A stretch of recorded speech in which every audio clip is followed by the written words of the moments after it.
말씀 전해주시겠습니다.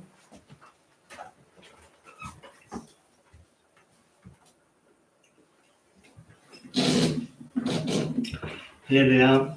네, 여러분 추석 연휴 잘 보내셨습니까? 멀리 갔다 오신 분들 계실 테고 여러분들이 또 집에서 좋은 쉼의 시간을 가졌으리라 봅니다. 오늘 여러분과 함께 지난번에 사도행전 4장 31절부터 37절에 성령 충만과 희년 실천이라는 제목으로 함께 말씀을 살펴봤는데요. 이때 우리가 본 것은 성령 충만은 단순히 영적인 체험에만 머무르지 않고 바로 공유라고 하는 코이노니아죠. 바로 공유의 영성으로 이어졌던 것을 보게 됩니다. 그래서 초대교회가 보면 이렇게 지난 44장 32절에 이렇게 표현하고 있어요. 그런데 여기 믿게 된 수많은 사람들이 마음과 뜻이 하나가 되어 있었다. 그래서 그들은 자기 소유물 가운데 어느 것 하나도 자기 것이라고 말하지 않았다. 오히려 모든 것을 공동으로 소유했다라고 말씀하고 있습니다. 한 마음과 한 뜻으로 함께 신앙 공동체를 이렇게 한다는 것만큼 행복한 일이 없다라고 말씀드렸죠. 집안이든 여러분이 어떤 직장 생활을 하든 어디에 있든지 간에 같이 같은 마음이 갖고 있다는 것처럼 소중한 것이 없습니다. 사실 우리가 마음을 같이 한다는 게 쉽지 않은데요. 이것은 하나님 나라의 통치 원리입니다. 오늘 아까 읽었던 교동문의 시편 97편 2절 말씀, 의와 공평이 그의 보좌의 기초다라고 하죠. 하나님 나라의 통치 원리가 두 가지인데 공평과 정의, 미슈파트와 쯔다카라는 것이죠. 이걸 쯔다카가 바로 마음을 같이 하는 겁니다. 하나님하고 마음을 같이 하고 하나님께서 우리의 마음을 같이 해주신 게 칭의죠. 우리가 하나님을 향해 마음을 같이 하는 게 믿음이고요. 우리 이웃을 향해서 마음을 같이 하는 게 자비이고 긍휼이고 사랑이라고 말할 수 있습니다. 그러니까 신앙의 가장 중요한 출발은 마음을 같이 하는 겁니다. 마음을 같이 하다 보니까 당연히 시간도, 물질도, 재능도 모든 것을 함께 공유하고 함께 나누는 것입니다. 나눈다라고도 번역할 수 있지만 나누는 것은 내 것을 주는 거죠. 공유는 내 것을 주는 게 아니라 마땅히 그가 누려야 될 권리, 그분의 몫을 마땅히 그에게 반환하고 돌려준다라고 하는 의미에서 함께 사용한다는 의미에서 공유라는 말을 쓰는 겁니다. 하나님이 모든 선물로 주신 모든 것들을 우리가 마땅히 함께 누리는, 함께 살아가는 이 땅에 잠시 나그네로 왔다가 떠나가는 존재임을 고백하는 자의 삶의 자세가 바로 공유라는 것이죠. 그래서 이러한 어떤 그 말씀 속에 그 중심에는 바로 성령 충만의 결과가 자발적인 희년 실천이 있었다는 겁니다.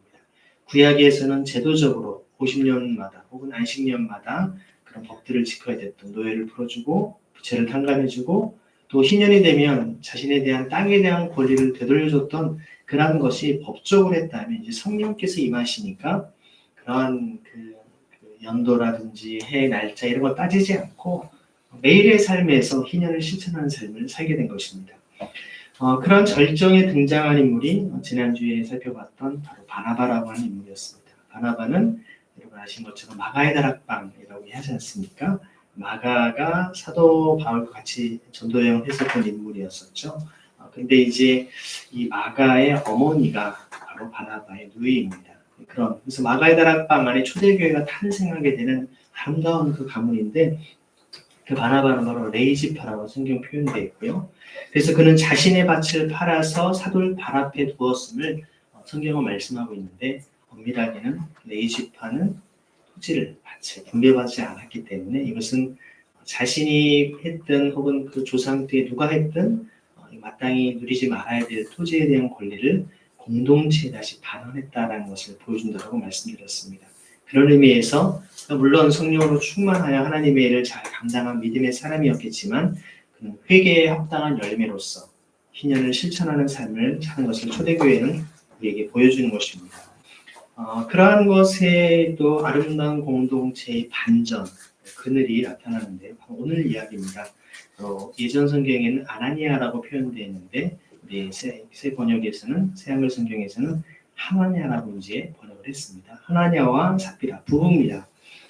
누가복음과 사도행전을 지은 저자는 이 이야기를 초대교회의 아름다운 이야기 가운데 굳이 포함시키지 않아도 될 법한 이야기인데 굉장히 가슴 아픈 이야기를 담아놓습니다.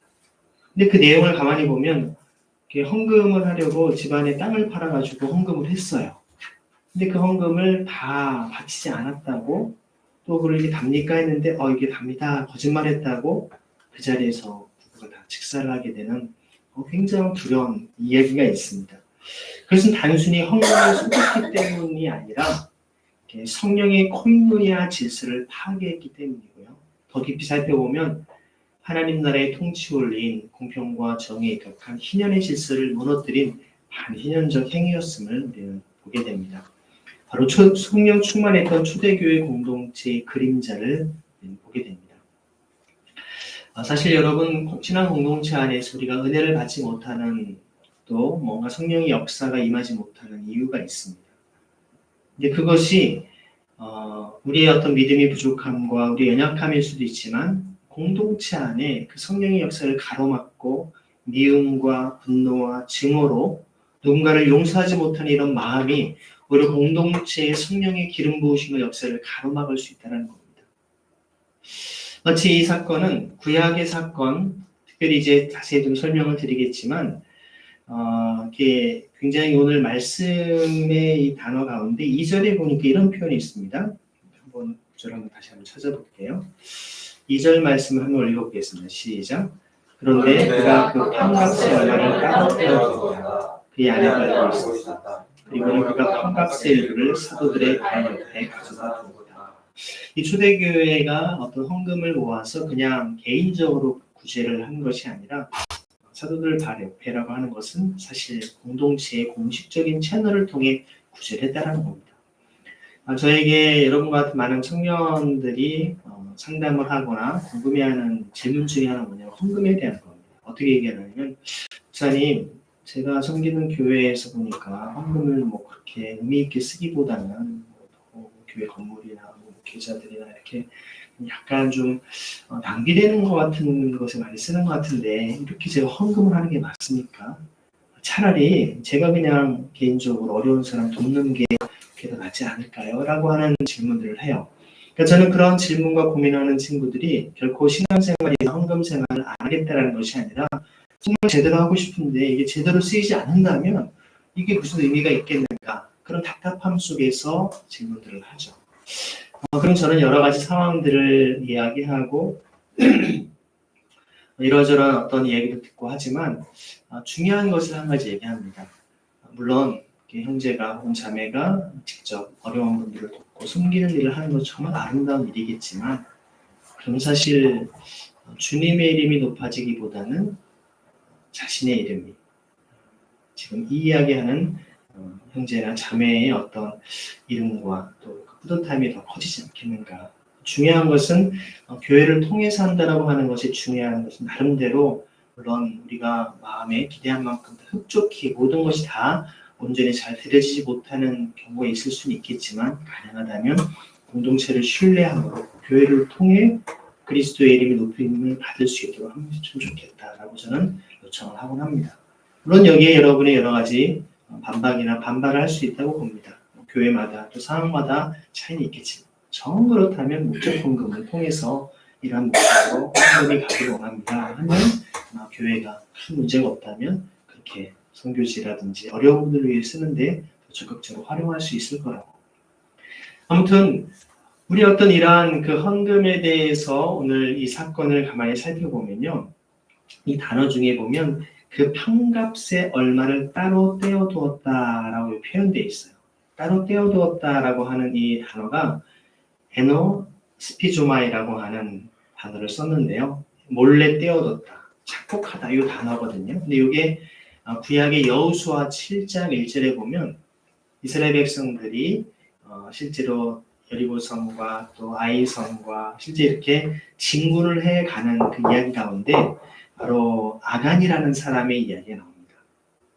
내용을 혹시 잘 모르시는 분을 위해서 간단히. 그래서 실제로 아간이 공동체가 벌어들인 그 전리품을 자기 몰래 숨겨둡니다. 그것 때문에 여리고의 그 전리품을 숨길 때 사용했던 단어가 지금 사용된 이 단어 똑같은 단어입니다. 누가는 의도적으로 이 동일한 단어를 사용해서 바로 하나니아와 삽비라 사건을 신약의 아간 사건으로 제시했다라고도 볼 수 있어요. 하나님의 공동 소유를 착복한 죄라는 것이죠. 여러분, 오늘날 우리가 자본주의 사회는 이렇게 말 그대로 개인 사유 재산을 지키는 게 중요한 가치입니다. 어찌 보면 모든 자본주의 사회, 특히 어떤 우리가 이야기하는 민주사회에서의 특별히 자본주의 진영에서 중요하게 여기는 가치는 이게 땅이 됐든 뭐 집이 됐든 혹은 자기 어떤 재물 무엇이든 사유재산을 보호하는 게 어떤 개인의 생명과 사유재산을 보호하는 게 중요한 가치로 이야기합니다. 네, 얼핏 들으면 뭐 당연히 중요하고 맞는 말인 것 같습니다.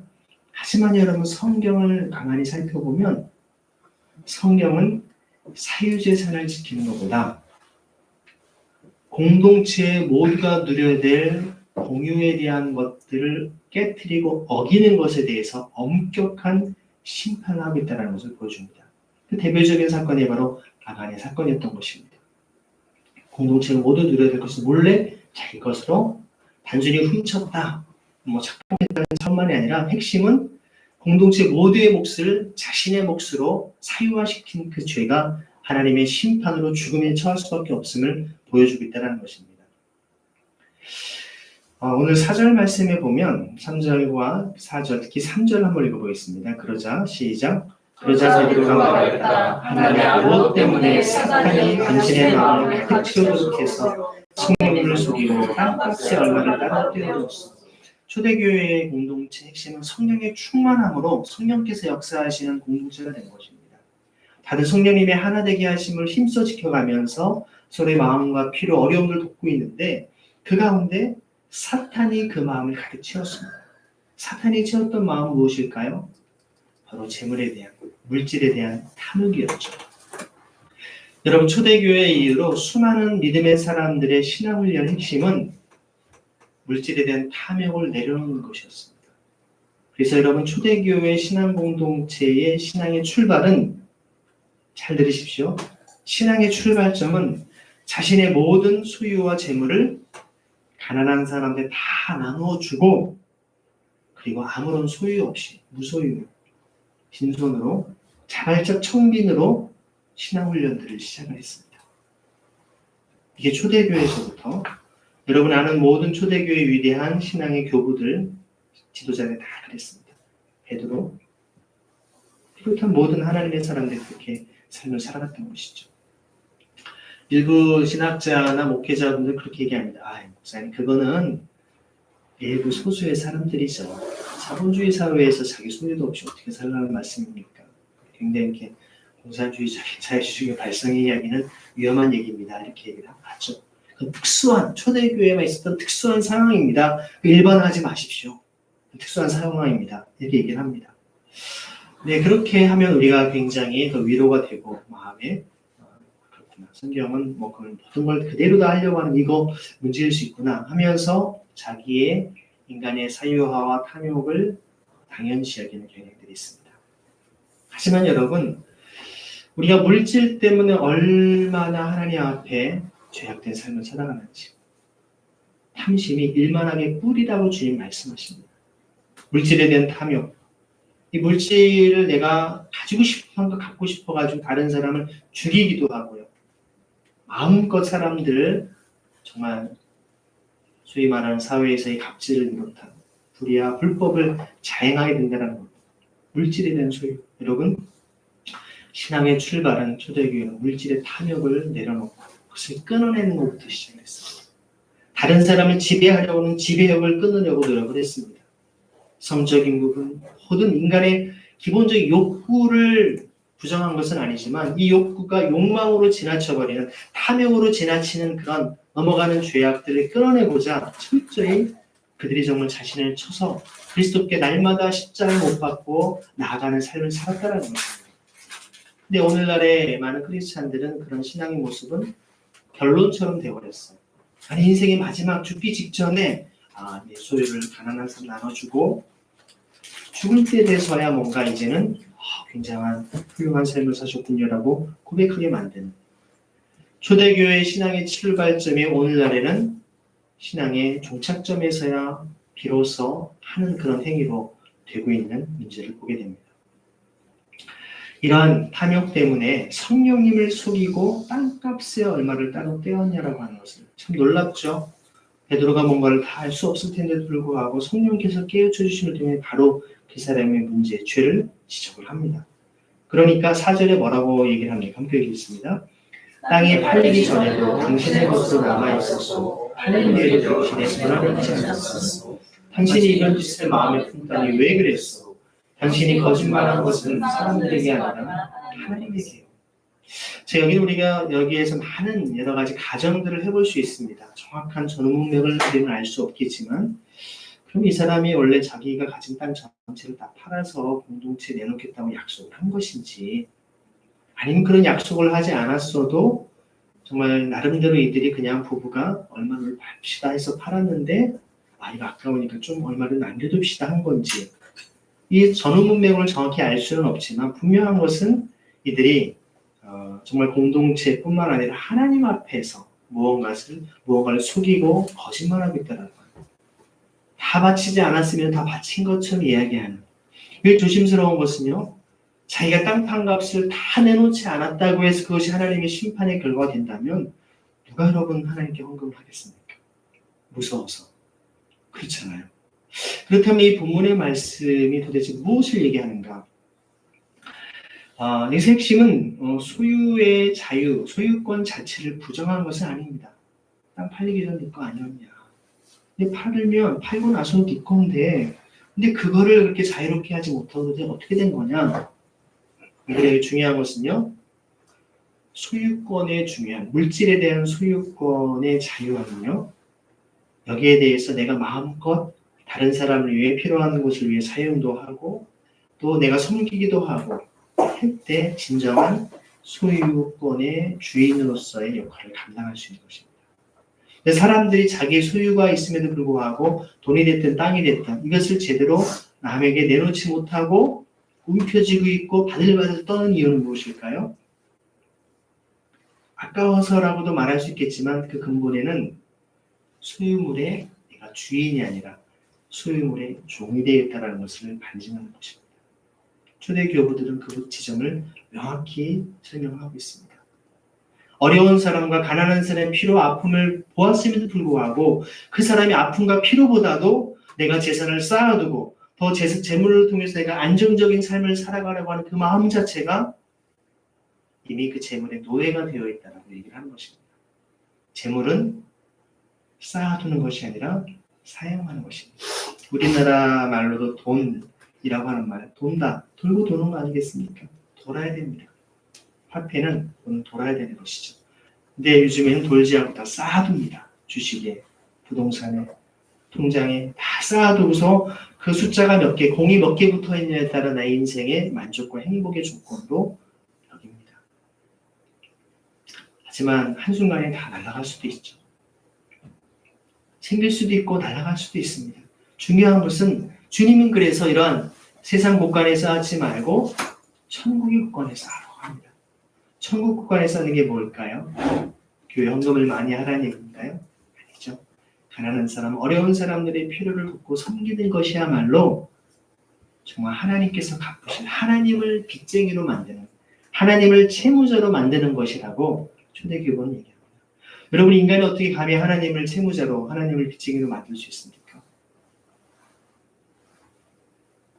여러분이 정말 어떤 어려운 사람을 정말 도왔는데 그 사람이 알고 봤더니 그 부모님이 그 사실은 너무나 고마워. 그 자식이 어려운 상황인지 몰랐는데 대신 너무나 사랑과 정성 도우면 이 부모의 마음은 자식의 어떤 어려움을 도운 정말 채무자의 마음으로 이 사람에게 사랑을 갚지 않겠습니까? 하나님께서 온 천하 만물에 계신 모든 인간의 생명을 다 주님의 자녀로 주님의 소중한 하나님의 형상대로 지으셨는데 인간의 고통과 아픔과 절망에 있는 것을 여러분이 그들에게 진정한 사랑과 정성으로 그들에게 물질과 시간과 재물을 나눈다면 하나님이 당연히 그 사람을 갚아주지 않겠습니까? 그래서 마태복음은 너희의 착한 행실로 다른 사람이 하나님께 영광 돌리리라고 얘기를 합니다. 저는 그 구절이 우리가 진정한 구원의 확신의 의미라고 봅니다. 내가 예수님 믿었기 때문에 저는 구원 받았습니다. 물론 그렇게 얘기할 수 있겠죠. 하지만 성경은 여러분의 하나님을 사랑하는 사랑의 마음의 온전한 실천으로서 이웃사랑을 실천하고 다른 사람의 고통과 아픔을 여러분이 온전히 공감하고 그들을 위해 섬기는 삶을 살아갈 때 그분들이 정말 하나님 저런 사람 복 주십시오. 저런 사람 정말 천국 가야 되지 않습니까? 이런 얘기를 들었을 때 이것이 진정한 구원의 확신이라고 말할 수 있는 것입니다. 내가 하는 것이 아닙니다. 내가 성경 암송을 했다고, 내가 예수님 믿었다고 내가 확신하는 그런 것이 아니라 예수님 앞에 주님, 제가 주님의 이름으로 능력도 행하고 귀신도 쫓아내고 복음도 전하지 않았습니까? 예수님 뭐라고 하십니까? 불법을 행하는 자는 내게서 떠나가라. 나는 너를 도무지 알지 못한다. 여러분, 우리가 진정한 주님을 따르는 제자의 삶이 무엇인가를 생각을 해야 됩니다.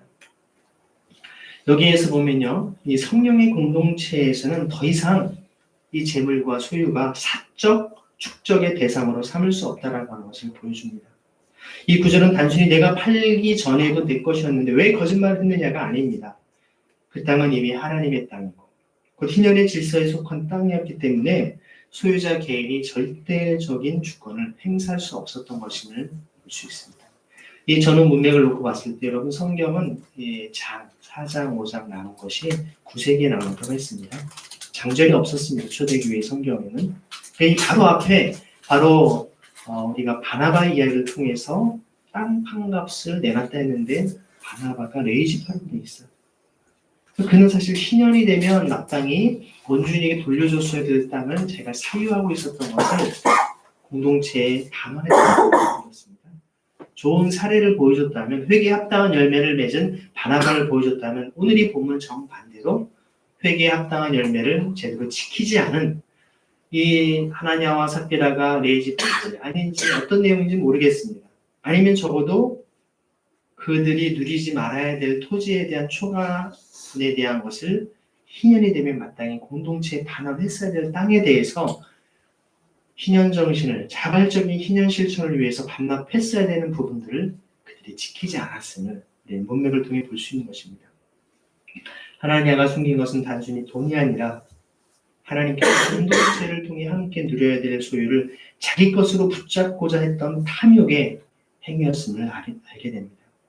3절에 아까 얘기한 대로 그렇게 얘기해서 사탄이 당신의 마음을 가득 채우도록 해서 성령님을 속이고 땅값의 얼마를 따로 떼어두었냐라고 얘기를 하죠. 희년이 되면 마땅히 원소유자인 하나님 그리고 공동체에게 반환해야 됐어야 했던 그 초과이익, 초과지대를 그가 사유한 죄임을 우리는 볼 수 있습니다. 반희년적인 토지 불의가 문제의 본질이었음을 우리는 알게 됩니다. 오늘 읽은 이 말씀은 그 4장 36절부터 5장 11절까지 한 세트입니다. 장이 나뉘어 있다 보니까 우리가 이것을 이해하지 못하는 경우가 있는데요.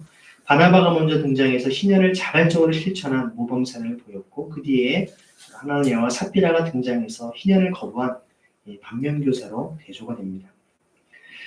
사실 바나바에 대한 것을 보면 하나님께로부터 받은 몫을 다시 공동체에 반환을 했는데요. 그에게 위로의 아들이라는 말을 씁니다. 클레스테오스라고 하는 단어 쓰는데 이 단어는 놀랍게도 예수님께서 내가 떠나가면 내게 또 다른 보혜사를 보낼 것이다 라고 하실 때 썼던 단어가 바로 파라클레토스라는 단어를 쓰거든요. 보혜사라는 단어를 쓰는데 위로라고 하는 단어로도 번역될 수 있고요. 사실 이 단어는 마음을 같이 하는 바로 찌다르다라고 하는 그 단어를 번역한 헬라어이기도 합니다. 하나님과 마음을 같이 했기 때문에 그 마음으로 이웃의 고통과 아픔을 함께하면서 위로하고 자비와 긍휼을 베푼 마음이 바로 이 바나바에게 붙인 위로의 아들이라는 단어입니다. 그것은 예수님 자신과 성령 하나님을 가리켜 쓸 때 쓰는 파라클레토스, 보혜사라는 단어인 것이죠. 하지만 오늘 나온 하나냐와 삽비라는 사실 그 하나냐라는 이름은 하나님은 은혜로우시다라는 이름을 가졌음에도 불구하고 은혜의 질서를 깨트린 그러한 아이러니한 모습을 봅니다. 그들의 죄는 단순한 재정적 부정이 아니라 성령의 코이노니아를 속인 죄, 토지 정의를 무너뜨린 탐욕의 죄임을 봅니다. 그래서 초대교회는 바나바를 통해서 성령의 공동체는 희년의 공동체임을 보여줬던 것이고요. 하나냐를 통해서 희년을 부정하는 이 공동체는 성령께서 역사하실 수 없음을 보여주는 것을 볼 수 있습니다. 여러분, 성령님은요 관계의 하나님이십니다. 성부, 성자, 성령 이 관계에 삼위일체 하나님께서는 언제나 이 관계를 창조하시고 나눔과 공유를 일으키십니다. 성령님이 임하시면 개인적인 소유의식이 내 것에서 우리의 것으로 바뀌게 됩니다. 그렇기 때문에 성령님의 본질이 여러분 성부 하나님의 아가페, 사랑, 성자 예수님의 하리스, 은혜, 성령 하나님의 코이노니아, 바로 교류, 교제, 공유라고 당연 번역할 수 있는 단어이죠. 사귐이라고도 하죠. 바로 성령님의 가장 주된 속성이 코이노니아입니다. 그 실체가 곧 공유와 나눔인 것이죠. 예수 그리스도를 증거하게 하시고 물질의 어려움과 아픔 있는 사람들을 함께 공유하게 하시고 다른 사람의 아픔과 어려움들의 정신적인 위로를 주는 것입니다. 그래서 이 코이노니아말로 희년을 실천하는 성령의 통로입니다. 레위기 25장 또 신명기 15장은 하나님의 경제 질서를 제도적으로 구현합니다. 기독교 신앙은 하나님의 의를 추구하는 신앙인데요. 개인적인 사의만이 아닌 내가 예수 믿어 구원받는 개인적 사적 의만이 아닌 공의를 추구하라고 말씀하십니다. 공동체적 차원에서의 공의를 추구하기 위해서는 하나님의 희년의 토지 정의가 가장 밑바탕에 있어야 되는 것입니다. 인간이 인간을 노예화 삼는 토지 정의가 실현되지 않을 때 지금 많은 나라들 간의 이런 전쟁과 갈등이 일어나는 근본적인 이유가 무엇입니까? 러시아가 왜 우크라이나를 침공합니까? 땅을 뺏으려는 것이죠. 땅 따먹기 하는 겁니다. 어릴 때 우리가 여러분 운동장에서 땅 따먹기 해본 적 있지 않습니까? 땅을 차지하기 위해서 모든 전쟁과 불화와 갈등과 폭력이 정당시되고 있고 그것을 통해 수많은 악이 자행되고 있다고 하는 것입니다. 이처럼 토지 문제는 단순한 개인적 차원의 문제가 아닙니다. 하나님께서 이 땅에 토지에 대한 정의를 바로 세우는 것이 우리 인간이 서로 공의를 세우는 중요한 기초임을 보여주고 있다는 것입니다. 일제치하에서 우리가 36년 동안 아무리 모든 것을 다 자유롭게 준다 할지라도 자기 땅이 없으면 노예화될 수밖에 없는 것입니다. 에브럼 링컨 대통령이 미국의 남북전쟁을 통해 노예를 해방시켜줬지만 그들에게 경작할 땅을 주지 않았기 때문에 그들은 다시 노예로 써달라고 찾아오는 어처구니 없는 일이 벌어나지 않습니까? 땅이 없으면 자유가 없습니다. 오늘날도 수많은 사람들이 새벽부터 밤늦게까지 아무리 땀 흘리고 일을 열심히 해도 치솟는 전세값, 월세값, 집값 때문에 젊은이들이 결혼할 꿈도 못 꾸고 집 하나 마련하는 건 너무나 어려운 상황입니다. 왜 그럴까요? 이렇게 우리가 경제적으로 풍요롭고 자유로운 사회인데 땅에 대한 자유가 없으면 인간의 기본적인 경제권은 다 박탈될 수밖에 없기 때문에 그래서 하나님께서는 그 원리를 너무나 잘 아셨기 때문에 출애굽한 이스라엘 백성의 중요한 그들의 삶의 정치 경제의 원리의 토대로 토지 정의를 주님은 말씀하신 것입니다. 땅은 다 내 것이다. 레위기 25장 23절 말씀하십니다. 여러분 땅만 하나님의 것인가요? 온 우주 만물이 다 하나님의 것인데 왜 하필 주님은 땅은 내 것이라고 말씀하셨을까요? 너희 것을 사유하는 순간 인간이 모든 전쟁과 불의와 죽음의 고통으로 인간이 고통받을 수밖에 없음을 아시기 때문에 내 것이기 때문에 공동체가 함께 누려야 된다고 주님 끊임없이 말씀을 하셨고 50년마다 다른 리셋을 할 수 있는 희년을 주님께서 만드신 것입니다. 만약에 그 희년이 아직 오지 않았다 할지라도 가족들이 가까운 친척들이 근족들이 이것을 토지 무르기를 하는 고해 시스템을 통해서 바로 보아스와 루트처럼 그런 시스템을 통해 인간이 이 땅에서 가난하고 고통받는 삶을 살지 않도록 회복할 수 있는 제도를 주신 것입니다. 예수님의 십자가 사건의 그 사건을 구속이라는 단어를 씁니다. 구속이라는 단어 헬라어가 바로 히브리어가 바로 가알이라고 하는 고엘이라는 단어를 쓰고 있습니다. 사실 성령께서 임하신 이후에 초대교회는 이런 제도적 희년이 아니라 자발적 희년 50년마다 그 해를 기념하는 것이 아니라 그들의 일상의 삶이 매일의 삶이 희년을 실천하는 율법적 명령이 아니라 성령의 감동을 행하는 공유의 삶으로 그들이 변화된 것입니다.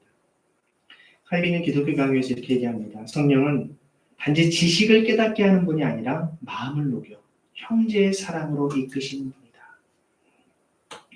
성령 충만은요, 공동체의 정치적, 경제적 정의를 실천하게 하는 내적인 원동력입니다. 내가 열심히 해야지. 다른 사람을 도와야지. 물론 그럴 수 있습니다.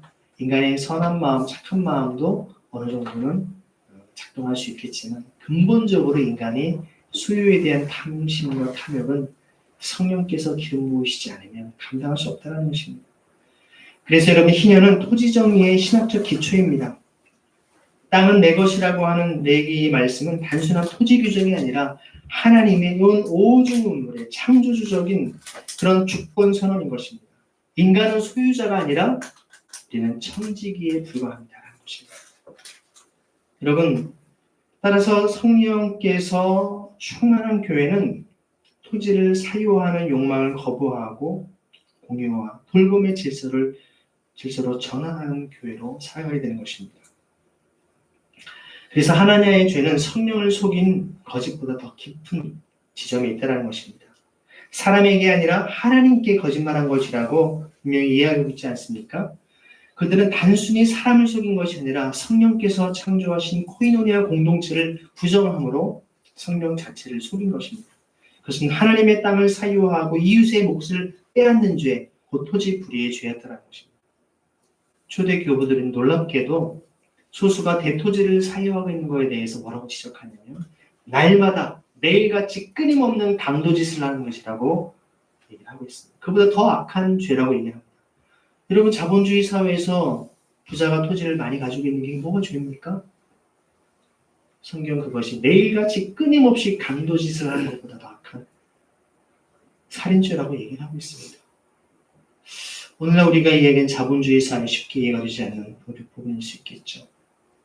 우리나라 토지에, 민간 토지의 거의 98%가 상위 10%의 사람들이 다 사유하고 있습니다.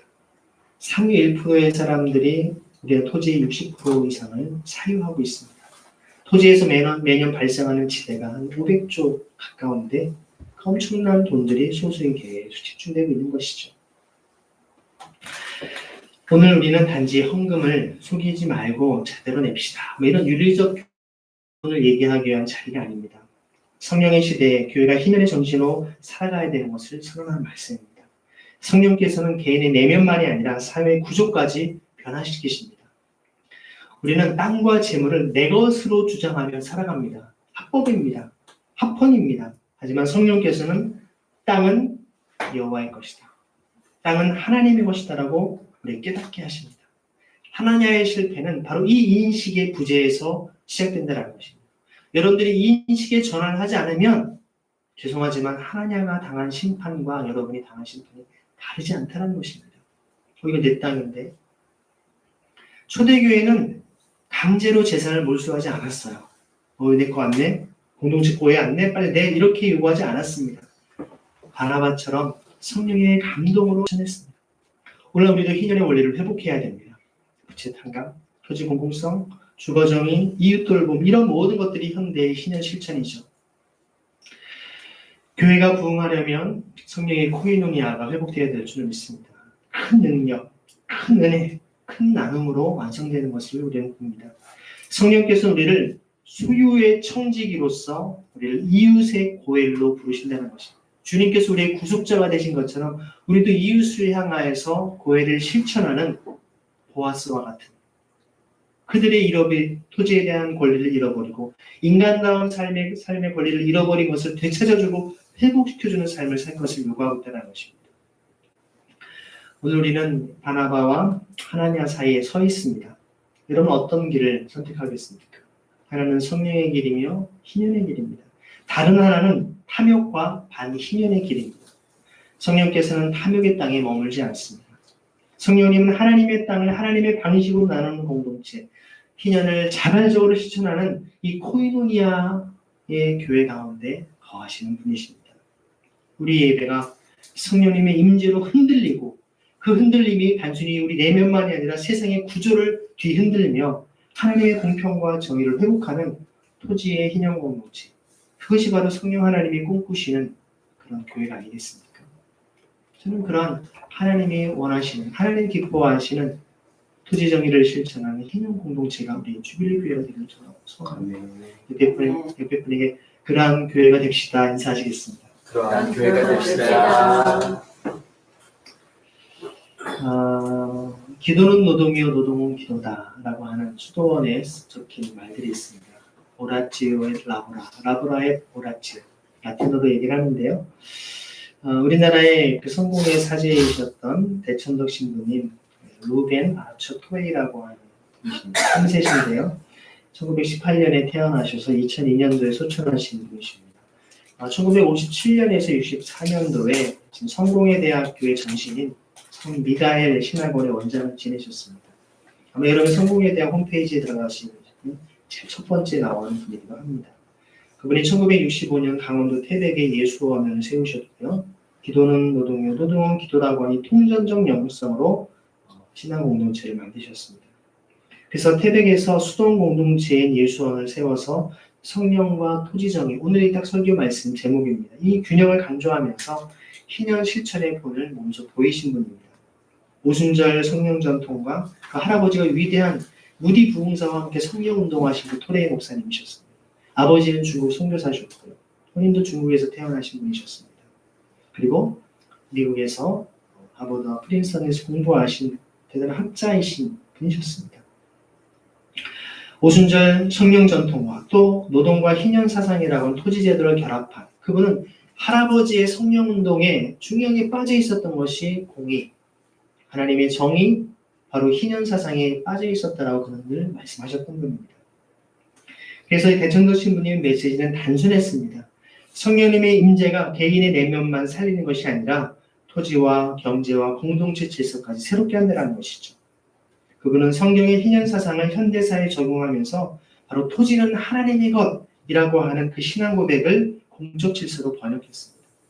예수원을 한번 가보신 분 손 들어보시겠어요? 지금 진영자님이 거기 가 있죠? 혹시 한 번이라도 가보신 분? 예, 저희 꼭 한번 가봐야겠네요. 들어가는 입구에 큰 바위에 써있는 말이 있어요. 그 말에 바로 토지는 하나님의 것이라는 단어가 딱 써있습니다. 예수원 들어가는 입구에 제일 먼저 써있습니다. 그래서 정말 토지는 개인의 것이라고 하는 것을 신앙 고백을 통해 공적 질서로 번역을 한 것입니다. 실제로 그는 우리나라 대통령이 바뀔 때마다 60년대부터요. 끊임없이 토지 보유세 계획을 촉구하는 친필 서한을 모든 대통령이 보냈습니다.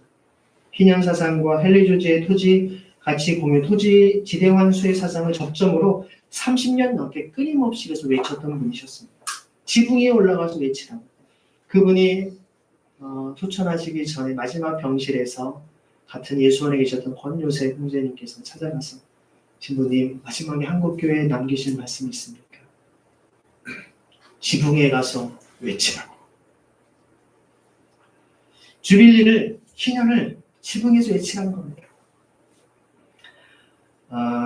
여러분 물질적인 것과 영적인 것은 분리될 수가 없습니다. 물질적인 문제는 기도와 영적 전쟁 없이 해결되지 않고 영적 문제는 현실의 그런 삶을 외면하거나 해결되지 않습니다. 그래서 이 대천덕 신부님은 땅을 개인의 것이라고 이름 붙였지만 성경에서는 하나님의 것이라고 합니다. 라고 얘기하죠. 바로 성령과 희년, 바로 개인 기도와 또 성결과 이 어떤 공평과 정의는 서로 따로 뗄 수 없고 보완적인 관계입니다. 성령운동과 기도, 또 기도와 노동, 토지 정의는 따로 뗄래야 뗄 수 없는 것이라는 것이죠. 하나의 복음 실천이었습니다.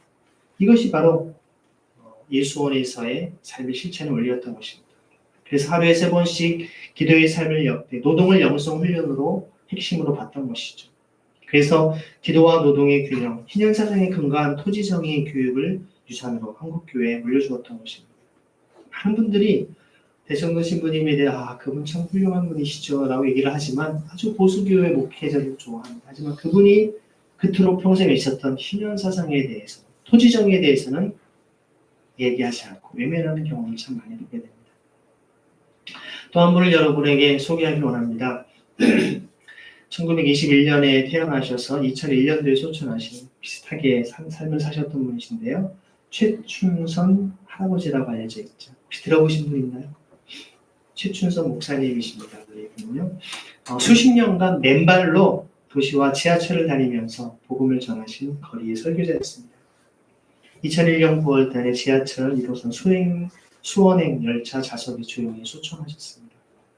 그는 독립유공자로 대전 현충원에 안장된 분이시기도 합니다. 그분의 인상은 가난의 영성이었습니다.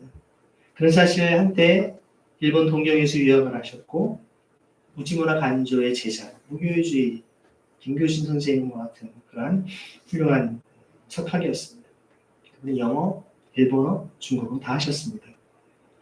그분 사실 김포 지역, 지금 공항이 있는 그 자리입니다. 김포 지역의 드넓은 토지를, 엄청난 토지를 수만 평을 가지고 있는 분이셨는데 그 땅을 정말 피난민들에게 그 모든 땅을 다 가난하게 다 나눠줬습니다. 자기 땅을 다 나눠줬고 자기는 이 한남동에 자신의 아내와 가족들이 살면 조그마한 공간을 남겨두고 다 나눠줬죠. 그런 주님 앞에서 모든 것은 하나님의 것이라고 하는 확신으로 자신을 비우는 쪽을 선택했던 것입니다. 그는 전도와 나눔은 도시의 변두리에서 이름 없는 이웃과 함께 빵을 나누고 복음을 전하는 방식으로 일관했습니다. 지하철에서 그는 평생 맨발로 다니며 전도를 했습니다. Why to Korea? 유관순? 안중근? 누가 볼 때 미친 사람이었습니다. 지나가는 분들의 할아버지 추운 겨울에도 영하 몇십 도일 때 늘 맨발로 다니세요. 그래서 할아버지 왜 맨발로 다니세요? 저는 그 영상을 가지고 한번 나중에 보여드리겠습니다. 돈의 대면신지. 그분은 정말 이 자발적인 희년의 삶을 사셨을 뿐만 아니라 분단과 이 불의한 현실 앞에서 자신을 비워서 통일되지 않은 민족에서 신발을 신을 수 없다는 거예요. 분단된 이 조국이 통일될 때까지는 자기는 신발 신지 않겠다는 겁니다. 여러분이 유관순, 여러분이 안중근 같은 정신으로 살아간다면 왜 우리 이 남과 북이 둘로 나뉘어 있느냐는 것이죠. Why to Korea? 남들이 볼 때는 허름한 거지 같은 미친 요인과 같은 삶을 사셨지만 그분의 아들은 의사이고 목사이고 여러 아들 자식들이 아주 사회적인 엘리트였습니다. 그리고 그분의 제자인 분들이 그분을 기리면서 얘기하는 거 보면 성경을 거의 다 달달 외우고 계시는 통찰력 있는 말씀들을 하시는 목회자였다는 것입니다. 복음의 중심은 성령님의 임재입니다. 성령님은 교회를 코이노니아로 이끄십니다. 대천도 신부님 이것을 공동체와 토지 정의로, 최춘선 할아버지로 불리는 목사님은 도시의 가난 속에서 나눔과 전도로 증언했습니다. 기도와 말씀과 노동과 나눔이 하나로 엮여야만 성령의 불이 현실을 밝힐 것입니다. 토지는 하나님의 것이라고 하는 신앙 고백은 오늘 우리의 경제생활과 재물관에서도 그대로 적용되어야 됩니다. 대천도 신부는 이 신앙을 공적 질서로 번역을 하고요. 그래서 토지 지대세, 보유세를 개혁 제안을 했죠. 이것을 사실 김영삼 정부 때 처음 것을 받아들였던 겁니다. 그리고 나중에 김대중 정부 때 점차 제도가 해서 오늘날 여러분 국토보유세를 비롯한 여러 가지 종합부동산 이런 것들이 다 이런 가르침 속에 나온 것이라고 볼 수 있습니다. 한국교회가 사회 속에서 희년 정의를 증언할 수 있는 구체적인 실천적 언어가 되었다는 것입니다. 여러분, 자발적인 희년은 거창한 구호가 아닙니다. 눈앞의 이웃을 살리는 작은 선택에서 시작됩니다. 교회 재정과 디아코니아 사역, 부동산 문제, 또 임대 윤리, 채무 경감의 실천까지 각 공동체 우리 형편에 맞게끔 오늘의 희년을 우리는 기도하고 살아가야 될 것입니다. 대천도 신부님은 태백의 수도원에서 산에서, 최춘선 목사님은 도시의 플랫폼에서 같은 복음으로 살았던 것을 보게 됩니다. 성령님 우리를 하나님 사랑과 이웃 사랑, 바로 기도와 거룩, 공유와 정의로 동시에 여러분을 불러내고 계십니다. 그러니 우리는 이제 예배에서 받은 은혜를 토지와 재산과 경제윤리와 나눔의 결단으로 번역해야 될 줄 압니다. 그때 교회는 세상 한복판에서 희년을 앞당기는 증인이 될 것입니다. 사도행전 4장 12절에 다른 이름으로는 구원받을 이름이 없다라고 말씀하고 있지 않습니까? 이것을 고백한 교회가 그 이름의 공의로 살아가는 날, 하나님은 정말 가난한 자가 없게 되는 그런 공동체를 오늘 여기에서도 이곳에서도 다시 세우실 줄로 믿습니다. 같이 기도하겠습니다. 지금 기도하실 때 하나님께서 오늘 이 공동체를 통하여서 이 시대 하나님께서 온 세상 사람들이 정말 주님의 통치와 다스림을 두려워하고 하나님의 살아계심을 고백할 수 있는 공동체가 될 수 있기를 소망합니다. 우리의 인간적인 마음이 아니라 하나님의 그 마음을 함께 품고 이것을 이웃사랑을 실천할 수 있는 성령의 충만함으로 우리의 토지정의와 희년을 실천하는 공동체가 될 수 있도록 성령님 우리를 다스리시고 충만케 하여 주옵소서. 이 시간 합심하여 기도드리겠습니다. 주님, 세상은 땅과 재산을 불리기 위해 전쟁과 또 살인과 폭력을 서슴지 않고 멋대로 살아가는 답답한 세상입니다. 우리가 가득한 세상입니다. 하지만 성령 하나님께서는 우리에게 하나님의 마음을 품게 하시고 이웃의 아픔을 바라보게 직시하게 하셔서 그들과 함께 아파하며 눈물을 흘리며 그들을 끌어안고 공감할 수 있도록 우리 시간과 물질과 재능과 모든 것을 함께 나눌 수 있는 하나님의 목숨까지 친구의 목숨을 내는 것 같은 사랑이 없다고 하죠. 그 사랑에 헌신의 삶을 우리에게 요구하시며 말씀하신 줄 믿습니다. 여전히 우리 가운데 붙잡고 있고 우리가 내려놓지 못하는 이 인간의 충만한 감시하며 모든 수요와 이 모든 것을 주님께 주옵소서. 십자가 앞에 절제 못 받게 하여 주옵소서.